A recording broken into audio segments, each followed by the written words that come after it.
Hey guys, welcome back. I hope you are having an amazing day. Let's get right into the stories. The first one is an entitled people story. When my wife and I bought our first home last year in a nice suburban neighborhood, we were excited to finally have a place of our own. The house ticked all our boxes: newly renovated, spacious yard, and even a pool out back. Sure, it was part of a homeowners association, but we didn't think much of it at first. We just wanted a nice home to start our family in. Boy, were we wrong. It all started about a month after we moved in. I was relaxing in the living room one evening when I heard the side gate rattling. I peeked out the window and saw a woman letting herself into my backyard. My first thought was that we were being robbed. I raced outside and confronted the intruder, only to find it was Barbara, the president of the homeowner association. "What are you doing trespassing on my property?" I demanded. Barbara looked at me like I was the one out of line. "I'm doing an inspection to ensure you're adhering to homeowner association guidelines," she replied primly. I was stunned. "You can't just enter my private yard whenever you want." "As homeowner association president, I'm well within my rights to inspect all properties," she said. With that, Barbara turned and continued scrutinizing my backyard, scribbling notes on her clipboard. I stood there fuming as this entitled woman tromped around my yard uninvited. Who did she think she was? When she finally left 10 minutes later, I immediately called a fellow neighbor to vent. "Oh yeah, she does that to everyone," my neighbor said casually. "Just lets herself in through the gate to poke around. Says it's her duty as president." My blood boiled hearing this. I decided then and there that I wasn't going to tolerate Barbara's intrusions. This was my home, not her personal playground. The very next day, I installed a sturdy lock on the gate leading to my backyard. Smugly, I imagined the look on Barbara's face when she realized she could no longer access my yard. A few evenings later, the clicking of the lock echoed in my quiet yard. I watched through the blinds as Barbara grasped at the locked gate in frustration, peering into my backyard longingly. Victory was sweet, but my triumph was short-lived. The very next morning, I opened my front door to find a strongly worded letter from the homeowner association about my unapproved lock installation. Barbara cited some obscure homeowner association rule about how exterior locks needed approval from the board. She demanded I remove the lock immediately or face a fine. I couldn't believe her gall. This wasn't just about some silly rule. This was Barbara flexing her self-appointed power over me. Enough was enough. I immediately called a lawyer to explore my rights in this situation. He informed me that the homeowner association rules did not grant the president authority to access private property without permission. I filed an official complaint and sent Barbara a cease and desist letter. Clearly irritated but unwilling to address me directly, Barbara doubled down. Suddenly, notices appeared on all the neighborhood mailboxes, stating that bi-monthly exterior inspections would now be taking place. Barbara used her homeowner association minions to circumvent my lockout attempts by invading everyone else's property, but I knew her true motive was getting access to my yard. At the next homeowner association board meeting, I showed up with a dozen fellow fed-up neighbors. We confronted Barbara and the board with our complaints, demanding they stop the invasive inspections. The board tried placating us, but I didn't back down. I threatened legal action if the trespassing continued. Soon after, the inspections mysteriously ceased. For a few weeks, I thought Barbara had finally got the message, until one morning when I was mowing the lawn and turned around to find her standing on my driveway. The woman truly had no shame. "I don't know how you got in, but you need to leave. Now," I said. Barbara gestured towards my open garage. The garage was open, so I let myself in. As president, I'm responsible for ensuring all homeowner association rules are followed. That was the last straw. This woman had picked my lock. I marched Barbara out to the sidewalk and called the police to report the break-in. Despite her protests about just doing her presidential duty, the cops sternly warned her to stay off my property. Barbara finally got the reality check she needed. Chastened, she apologized at the next homeowner association meeting, announcing the end of invasive inspections. Victory was mine. My wife and I can finally enjoy our home in peace without that entitled homeowner association president snooping around uninvited. Standing up to Barbara taught me an important lesson. Don't let pushy homeowner association leaders bulldoze over your rights. Your home is your domain, and no pretend authority figure can trespass without permission. I'm just glad I only had to deal with a nosy president, not one who was truly malevolent. But the bottom line remains, Homeowner association leaders need to operate within legal limits, not invent non-existent powers. I'm keeping that lock on my gate as a symbolic reminder that my home is my haven, now and always. The next one is a pro-revenge story. I spent 2 years working for a particular boss, whom I'll call Dan. Dan was, and almost certainly still is, the most unacceptable human being I have ever had the displeasure of encountering.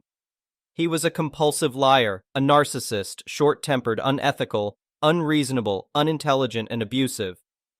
I once witnessed him spend half an hour shouting at a salesman for wearing shoes that Dan didn't approve of. Not inappropriate shoes, mind you, but just ones that Dan didn't like. The salesman in question could have gone home and changed his shoes in the time that Dan spent cursing him out and belittling him.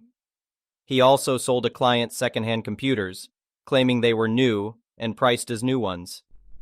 This man not only assaulted me, but verbally and emotionally abused me for the better part of 2 years, and did everything in his power to keep me under his thumb.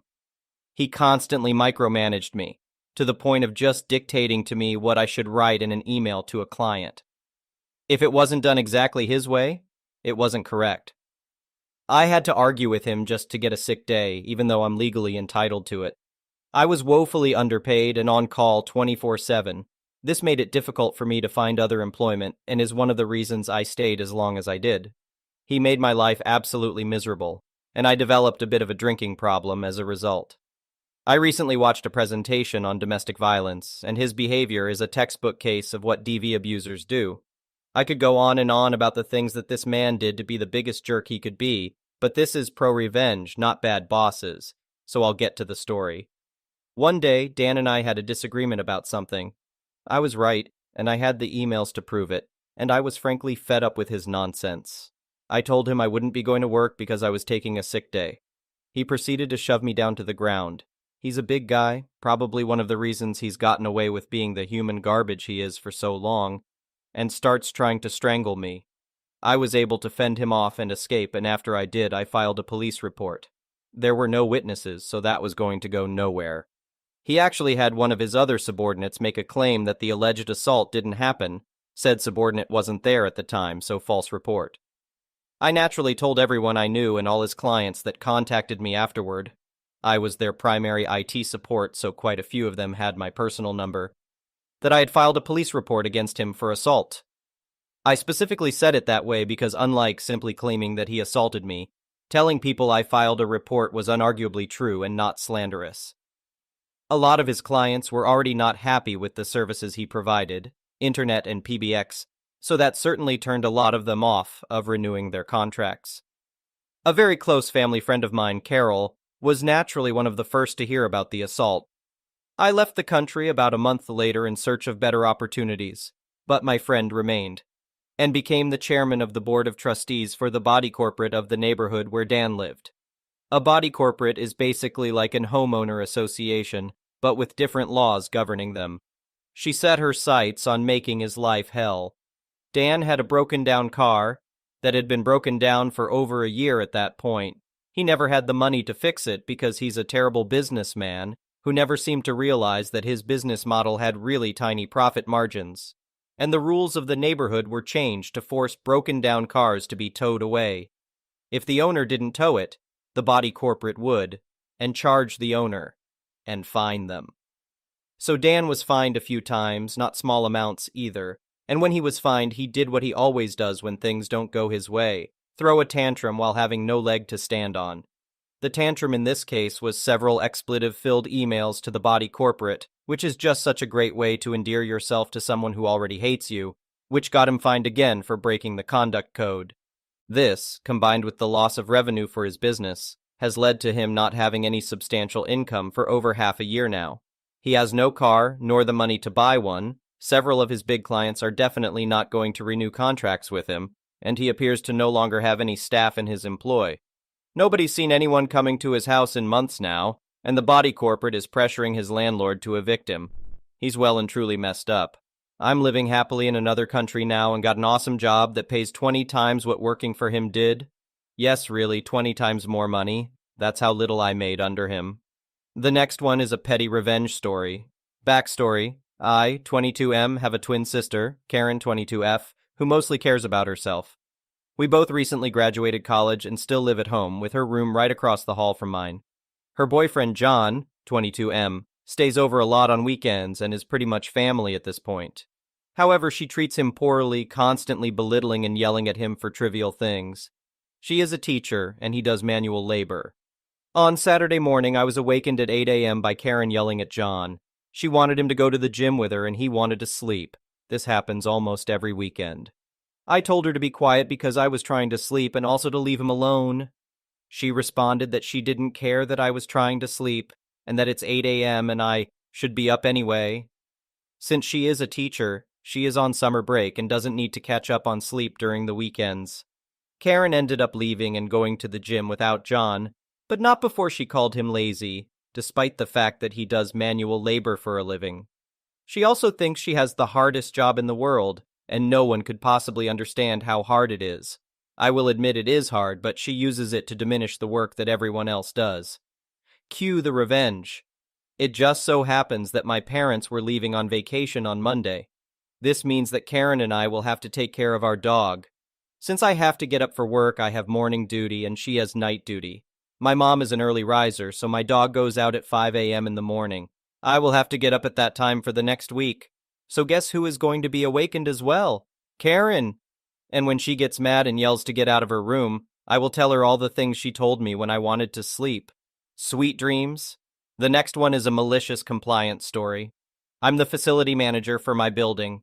Everything that happens and goes wrong is my responsibility, so I make sure everything runs smoothly. My boss has made it clear, it's my building, and I was hired not only to keep people in line, but to run everything.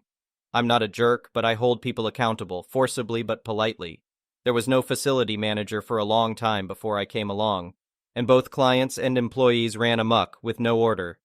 In the 4 months I've been here, my boss has praised my performance and has gone to bat for me countless times. She's the best boss I've ever had. I've got a firm but fair approach, and my reputation reflects that. I've got a Karen in the building, and trust me, the name stereotype applies. She's just a counselor for family services with nothing to do with our group. She likes to complain about everything and gives my boss a headache almost daily. She shares an office with another woman who unfortunately is picking up on her Karen tendencies, Karen in training. I've been doing a keycard audit all week, and I knew to leave Karen's keycard alone because she's the only Karen in the building, so her name stands out. I am missing 75 keycards, with lots of former employees having all-door access dating all the way back to 2015. We can't have that, so I deleted a lot of them, especially if they had a wacky name or just a room number. However, I did delete Kit's card information because it wasn't under her name. She just came to tell me her keycard wasn't working, and Karen happened to be passing by and overheard it. I went and fixed Kit's keycard, and we went to check to see if it worked or not. We found Karen outside the office waiting, complaining to my boss that her keycard didn't work either. Karen wandered away, and my boss rolled her eyes, and I smiled. I told her I would take care of it. After checking to make sure Kit's keycard worked, I went downstairs to check the system, looked up Karen, and wouldn't you know it, her keycard was completely fine. In fact, it showed she had a master keycard. So I changed all of her permissions and limited her back to just her room only. I went upstairs and got my boss's attention because her office is next door to the ladies, and I mouthed, "Listen," and pointed. I opened their door and said, "Hey, Karen, I went and checked your keycard in the system. Everything is good to go. In fact, it said you had a master key to the building. Per the company orders, since you're not a contractor or a company employee, I can't give you that access. So I had to revoke your status to just this room only. Can't have you bugging people on official business. Thanks for bringing your keycard to my attention."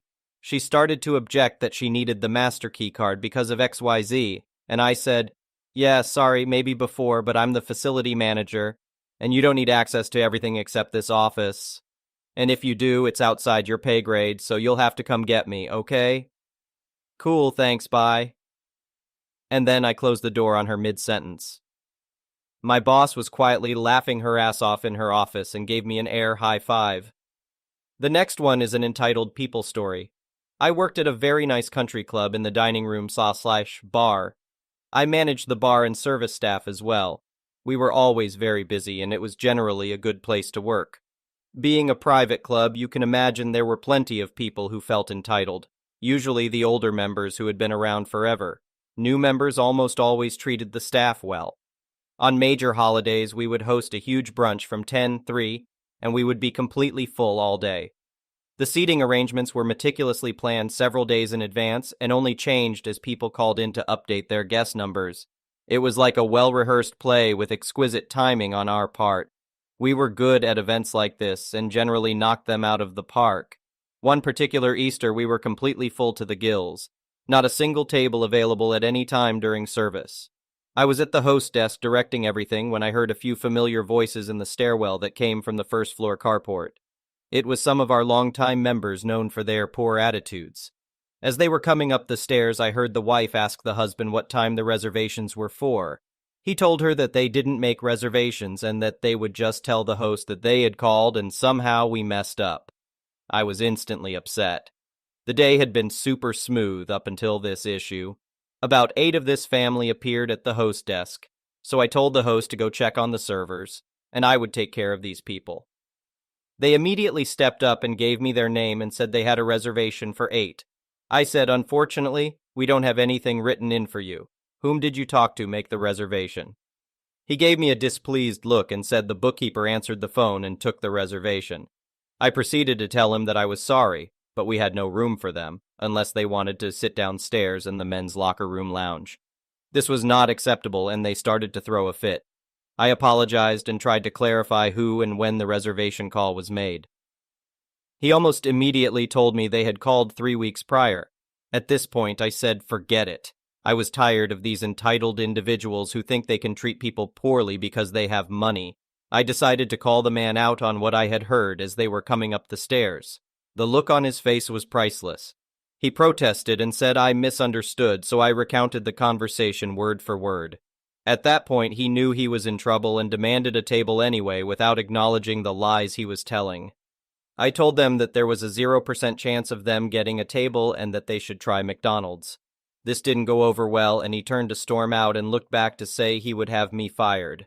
I said, "You are probably right, but at least I'm not a liar." I knew this was not going to go well for me, but I was over this job.